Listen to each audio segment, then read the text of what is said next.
आपसे एक बात कहना चाहूँगी कि ज़माना क्या से क्या आ गया है। आज मैं ना मोबाइल देख रही थी, मोबाइल देखते देखते मैंने एक स्टोरी पढ़ी। स्टोरी क्या, रियल ही था कि एक बूढ़ी औरत थी, उसके एक बेटा था और उसने बेटे की बहुत धूमधाम से अच्छे से शादी की और बेटा अच्छे जॉब में था और उसने शादी की बहुत अच्छे से। बेटा बहू दोनों घूमने गए पहाड़ों पे, हनीमून पे। कुछ ही दिनों बाद, 2 ही 3 दिन बाद उसकी बहू रोती बिलखती अपने ससुराल आई और अपनी सास के सामने ये बोली कि माँ, बेटा अब मेरा पति, आपका बेटा तो पहाड़ों से गिर के मर गया, लाश की भी कहीं पता नहीं चली, मैं क्या करूँ। और बहुत बेहाल स्थिति में, बहुत मदहोश। माँ को भी समझ नहीं आया, बेचारी क्या करे, एक ही बेटा था और बहू की अभी शादी हुई है और शादी हुई अभी कुछ दिन ही नहीं हुए कि ऐसी बात हो गई। अब उसकी माँ बहुत परेशान हो गई, क्या कि बेटी, वो सोची कि अब कैसे रखूँगी मैं इसे और इसे कैसे संभालूँगी, तो उसने उसे मायके भेज दिया। अब मैके तो भेज दिया, बट अब ये क्या करे, इसके तो खाने के लाले पड़ गए। कुछ दिन तो जो था घर में सब चला, लेकिन ऐसी स्थिति आ गई कि उसे भीख मांगने की नौबत आ गई।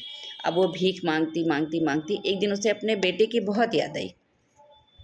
बेटे की याद आई ना, तो उसे बहुत याद आई, तो वो उसी पहाड़ों पे चली गई जहाँ उसका बेटा, सब लोग मतलब उसकी वाइफ ने बोला था, उसकी पत्नी ने, कि बेटा वहाँ पे पहाड़ों से गिर के मर गया। उसी पहाड़ों पे वो चली गई बेटे की याद में। वहाँ पे वो भीख मांगती रही मांगती रही। एक दिन क्या हुआ कि एक लग्जरी कार उधर से रोड से आ रही थी। अब इस औरत ने उस लग्जरी कार को रोक के भीख मांगा। जैसे ही ग्लास नीचे हुआ उस लग्जरी कार का, आप बिलीव नहीं करोगे, मैं बताऊंगी, मेरे तो रोंगटे खड़े हो रहे, आपके भी हो जाएंगे। जैसे ही ग्लास नीचे हुई, उसका वही बेटा, और बेटा तो वही, साथ ही उसकी वही बहू, दोनों बैठे हुए हैं। इससे क्या समझ में आता है? इस भगवान, ऐसी भगवान किसी को ना करे। जिस माँ ने उस बेटे को पढ़ाया लिखाया, सब कुछ किया, उस बेटे को माँ की 2 रोटी इतनी भारी पड़ रही थी कि उसे ये षड्यंत्र रचना पड़ा और अपनी बीबी के साथ वो ऐश कर रहा था और माँ यहाँ भीख मांग के खा रही है। क्या बच्चों को शिक्षा मिल रही है? आजकल के बच्चे क्या पढ़ रहे हैं, मुझे तो समझ नहीं आता बाबा रे। मैं तो एकदम परेशान हो जाती हूँ कि वही माँ बाप बच्चों के लिए क्या नहीं करते हैं।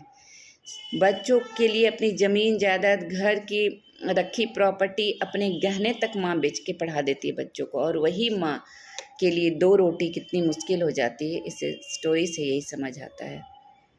मैं क्या बोलूँ, मेरे इतना दुख हुआ, इतना दर्द हुआ कि मैं कुछ नहीं कर सकती। मैं इतनी अमीर भी नहीं हूँ कि मैं इन सब के लिए कुछ कर पाऊँ।